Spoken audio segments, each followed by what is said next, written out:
नमस्कार. मी नंदकिशोर उद्धवराव बागुल, रामचंद्र केशव चितळे माध्यमिक विद्यालय देवपूर धुळे या शाळेमध्ये शिक्षक म्हणून कार्यरत आहे आणि RMSAच्या अंतर्गत हा व्हिडिओ मी सादर करीत आहेत. मित्रांनो, आपण केंद्रीय प्रवृत्तीची परिमाणे या अगोदर अभ्यासलेली आहेत. त्यापैकी आज आपण मध्यगा याविषयीचा अभ्यास आज आपण करणार आहोत. याच्या अगोदर आपण केंद्रीय प्रवृत्तीची परिमाणे, ज्याला सेंट्रल टेंडन्सीज असं म्हणतात, त्यापैकी मध्यमान, त्यालाच मध्य देखील म्हणतात किंवा सरासरी सामान्य भाषेत म्हणतात आणि इंग्रजीत त्याला मीन म्हणतात, तो आपण अगोदर पाहिलेला आहे. दुसरी केंद्रीय प्रवृत्ती आहे ती म्हणजे मध्यांक, त्याला इंग्रजीत मेडियन असं म्हणतात. आणि तिसरी केंद्रीय प्रवृत्ती आहे ती म्हणजे बहुलक, ज्याला इंग्रजीत मोड असं म्हणतात. मित्रांनो, या अगोदर आपण मध्यमान शिकलो आहे, केंद्रीय प्रवृत्तीची परिमाणे पाहिलेली आहेत. मी यापुढे तुम्हाला काही चित्र दाखवतो आहे, त्याचं तुम्ही निरीक्षण करा आणि तुमची निरीक्षणं वहीवर नोंदवून काढा. या ठिकाणी डोंगर दिसत आहेत आणि मध्यभागी त्याची उंची सर्वात जास्त दिसते आणि निमुळता हा दोन्ही बाजूने झालेला दिसतोय. त्याचप्रमाणे इकडचा डोंगर पहा, आजूबाजूला निमुळता आहे आणि मध्यभागी उंच आहे.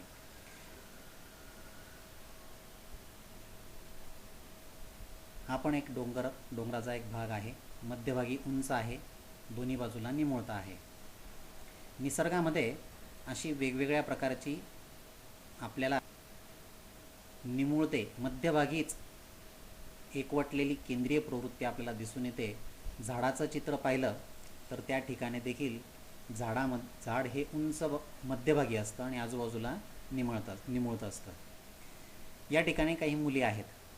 समजा मला या मुलींची जर मध्यमान काढायचं असेल तर यापूर्वी आपण शिकलो आहे की या सर्व मुलींची उंची मोजून घ्यायची आणि त्यांची सर्वांची बेरीज करायची आणि जेवढ्या मुली असतील तेवढ्या संख्येने भागितलं म्हणजे आपल्याला त्या वर्गातल्या मुलींची सरासरी उंची काढता येते. परंतु मुलांची संख्या जर वाढली तर तेवढीच बेरीज वाढेल, संख्या मोठी होईल. याच्यापेक्षा समजा मोठ्या संख्येने जर लोक असतील आणि या सर्व लोकांच्या उंचीची आपल्याला मध्य काढायचा असेल किंवा मध्यमान काढायचं असेल तर तो गुणाकार, बेरीज, भागाकार या सर्व गोष्टी मोठ्या होत जातात. परंतु दुसरी केंद्रीय प्रवृत्ती जी आहे मध्यांक, त्या मध्यांकाच्या विषयी आपण आज माहिती घेणार आहोत आणि मध्यांकाच्या सहाय्याने आपल्याला सोप्या पद्धतीने जास्त मध्यमानामध्ये असणारी क्लिष्टता कमी करण्यासाठी या मध्यांकाचा वापर केला जातो. आज आपण प्राप्तांक जर सुटे दिलेले असतील तर त्यांचा मध्य कसा काढायचा याविषयीची माहिती घेणार आहोत. आपल्याला माहिती आहे मध्यांक हे प्राप्तांक चढत्या किंवा उतरत्या क्रमाने मांडले असता असा प्राप्तांक ज्याच्या खाली आणि वरती सारखेच प्राप्तांक असतात अशा प्राप्तांकाला मध्यांक असे म्हणतात. पुन्हा एकदा सांगतो, मध्यांक ही असा केंद्रीय प्रवृत्ती आहे की प्राप्तांक चढत्या किंवा उतरत्या क्रमाने मांडले असता असा प्राप्तांक की ज्याच्या खाली आणि वरती सारखेच प्राप्तांक असतात. आपण एक उदाहरण घेऊया.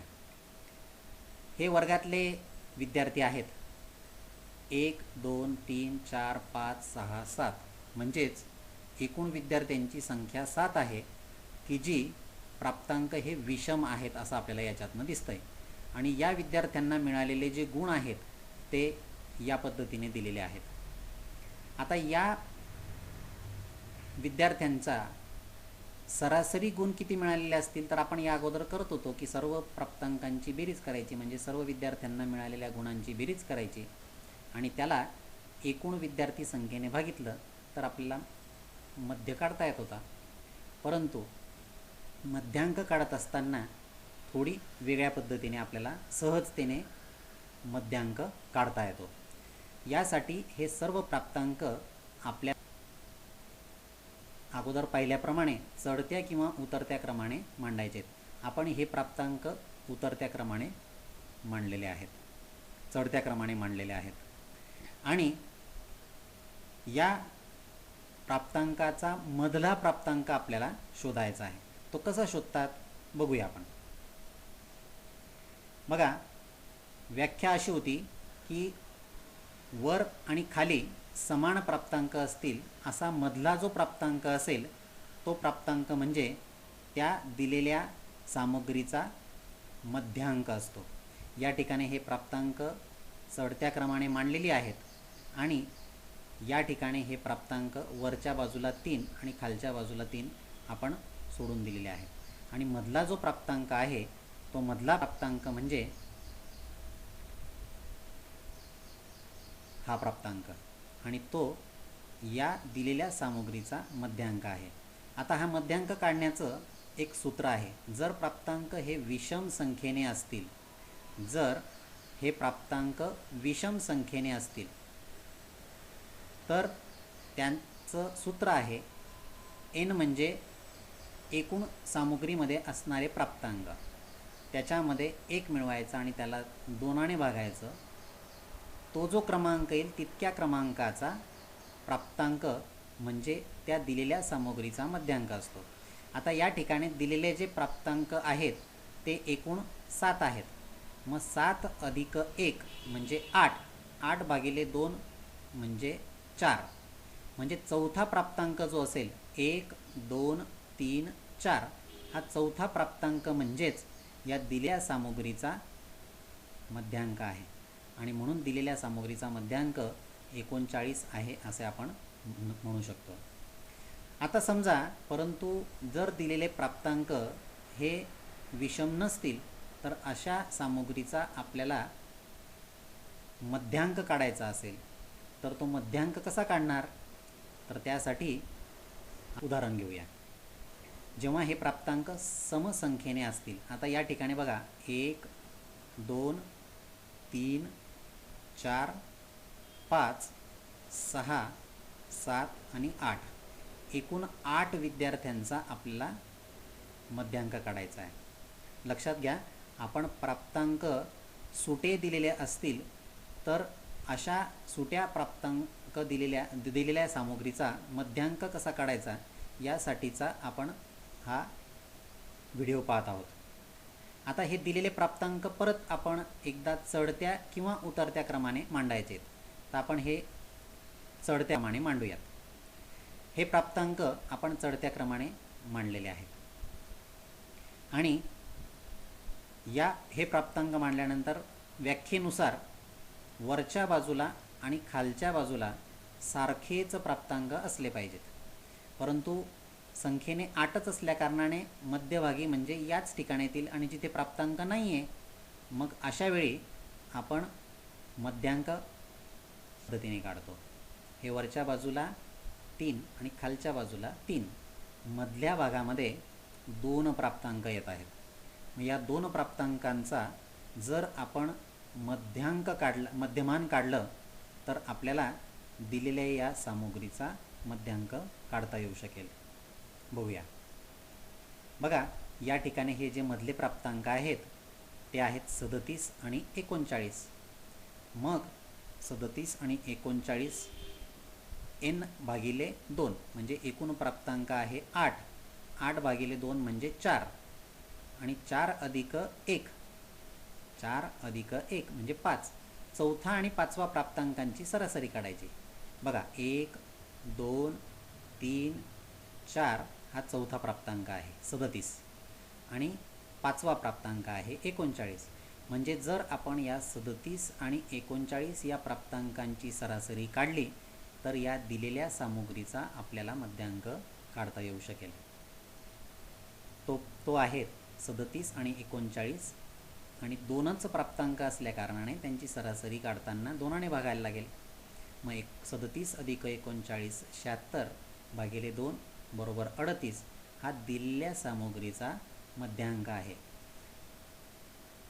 दिलेल्या सामग्रीचा मध्यांक आहे 38. म्हणजे या पद्धतीने आपण दिलेल्या सामुग्रीचा मध्यांक काढू शकतो. परंतु या मध्यांक काढत असताना आपण या ठिकाणी फक्त सुटे प्राप्तांकांचाच विचार केलेला आहे. म्हणून या प्राप्तांकांचा सामुग्रीचा मध्यमान काढत असताना आपल्याला एक लक्षात येईल की हे जे मध्यमान असतात, या मध्यमानावर टोकाचे जे प्राप्तांक असतात त्याचा परिणाम मध्यमानावर होतो, तसे मध्यांकामध्ये काही होत नाही. आपल्याला माहिती आहे, एक उदाहरण घेतलं. समजा या संख्या दिलेल्या आहेत 15, 19, 23, 27 आणि 34. या संख्यांचा जर आपण मध्यांक काढला असता तर या सर्वांची बेरीज करायला लागली असती आणि त्याला भागिले 5 करायला लागलं असतं. परंतु आपण मध्यांक काढताना मधली संख्येचा फक्त विचार करत असतो. या ठिकाणी हे प्राप्तांक ज्यावेळेस आपण चढत्या क्रमाने जर मांडले तर मध्यांक काय येतो? 23 येतो. आणि या ठिकाणी ह्या संख्या जर 34च्या ऐवजी या ठिकाणी जर आपल्याला ही संख्या जी दिलेली आहे, या दिलेल्या संख्येचा इथे समजा 34च्या ऐवजी संख्या 50 झाली असती तर मध्यमान बदललं असतं. परंतु या ठिकाणी हे प्राप्तांक चढत्या क्रमाने मांडल्यामुळे टोकाचे जे प्राप्तांक असतात त्याचा मधल्या मध्यांकावर काहीही परिणाम होत नाही. समजा इकडची संख्या 15 आहे, ती 15च्या ऐवजी ती समजा 7 राहिली असती किंवा 0 राहिली असती तरीसुद्धा या मधल्या संख्येवर मध्यांकावर काहीही परिणाम झालेला दिसून आलेला नाही किंवा दिसून येणार नाही. मध्यांक तोच राहणार आहे. म्हणून मध्यमानामध्ये टोकाच्या प्राप्तांकाचा परिणाम होतो, परंतु मध्यांकावर टोकाचे प्राप्तांक जर बदलले, एकतर इकडचा वरचा प्राप्तांक फार मोठा राहिला किंवा अगोदरचा जो प्राप्तांक आहे सर्वात अगोदरचा तो प्राप्तांक जर एकदम कमी असेल तर आपण या मधल्या मध्यांकावर काहीही परिणाम झालेला दिसून येत नाही. आणि म्हणून मध्यांकावर टोकाच्या प्राप्तांकांचा काही परिणाम होत नाही. परंतु टोकाचे प्राप्तांक बदलले तरी मध्यमानावर काहीही परिणाम होत नाही. बघा, 15, 19, 23, 27 आणि 34. आता या ठिकाणी 15च्या ऐवजी संख्या समजा 7 राहिली असती तरीसुद्धा मध्यांक तोच राहतोय. आणि समजा या 34च्या ऐवजी इकडं 50 झाला तरीसुद्धा मध्यांक हा तोच राहतो. म्हणून टोकाचे प्राप्तांक बदलले तरी मध्यमानावर काहीही परिणाम होत नाही असं आपल्याला दिसून येतं. पुढचा मुद्दा, जर सामुग्रीमध्ये आपल्याला माहिती आहे की मध्यमान जे असेल ना ते फक्त आपण संख्यात्मक जी माहिती असेल त्याच संख्यात्मक माहितीचं आपण मध्यमान काढू शकतो. परंतु जर सामुग्रीमध्ये श्रेणी दिलेली असतील तर श्रेणीचं मध्यमान आपल्याला काढता येणार नाही. अशा वेळी आपल्याला केंद्रीय प्रवृत्तीची परिमाणामधला मध्यमान हा काही उपयोगाचा ठरत नाही. मग अशा वेळी आपण मध्यांकाच्या सहाय्याने श्रेणीचा सुद्धा आपण मध्यांक काढू शकतो. आपण एक उदाहरण बघूया. समजा काही एका वर्गातील विद्यार्थ्यांना A1 किंवा A1, ड, B1, A2, क1, B2 आणि क2 अशा प्रकारच्या श्रेण्या मिळालेल्या आहेत. तर आपण या श्रेण्यांना चढत्या क्रमाने त्यांची मांडणी करून घेऊया. A1 किंवा A1, A1, A2, B1, B2, क1, क2 आणि ड असं चढत्या क्रमाने आपण त्या श्रेणींची मांडणी करून घेतली. आणि आपला मध्यांकाचं जे आपलं व्याख्या आहे त्यामध्ये प्राप्तांक चढत्या किंवा उतरत्या क्रमाने मांडले असता असा प्राप्तांक की ज्याच्या वरच्या बाजूला आणि खालच्या बाजूला सारखेच प्राप्तांक असतील. मग या ठिकाणी एकूण 1, 2, 3, 4, 5, 6 आणि 7 एकूण 7 प्राप्तांक आहेत आणि त्याच्यामधली संख्या म्हणजे 7 अधिक 1 8, 8 भागिले 2 म्हणजे 4. चौथा प्राप्तांक जो आहे 1 2 3 आणि 4, चौथा जो प्राप्तांक आहे त्या चौथा प्राप्तांक म्हणजेच हा दिलेल्या सामुग्रीचा मध्यांक होय. B2 हा दिलेल्या सामुग्रीचा मध्यांक आपल्याला दिसून येतो. या पद्धतीने जर सामुग्रीमध्ये श्रेणी असतील म्हणजे संख्या नसतील तर अशा सामुग्रीचा देखील आपण मध्यांक काढू शकतो. मध्यमान मात्र आपण अशा सामुग्रीचा काढू शकत नाही, कारण A1 अधिक D अधिक B1 अधिक A2 अधिक C1 अधिक B2 अधिक C2 यांची आपण काही बेरीज करू शकणार नाही. म्हणून मध्यांकाच्या सहाय्याने आपल्याला केंद्रीय प्रवृत्ती माहिती करून घेता येऊ शकते. परंतु आपल्याला माहिती आहे की जर संख्येने जास्त विद्यार्थी वर्गामध्ये असतील मग अशा वेळी आपल्याला हे सुटे प्राप्तांक जर असतील तर ते चढत्या किंवा उतरत्या क्रमाने मांडणं थोडंसं अवघड जाईल. मग हे टाळण्यासाठी जर आपण हे प्राप्तांक वारंवारता वितरण सारणीमध्ये जर दिलेले असतील तर अशा सामुग्रीचा मध्यांक कसा काढतात ते आपण पुढच्या भागामध्ये पाहूया. धन्यवाद.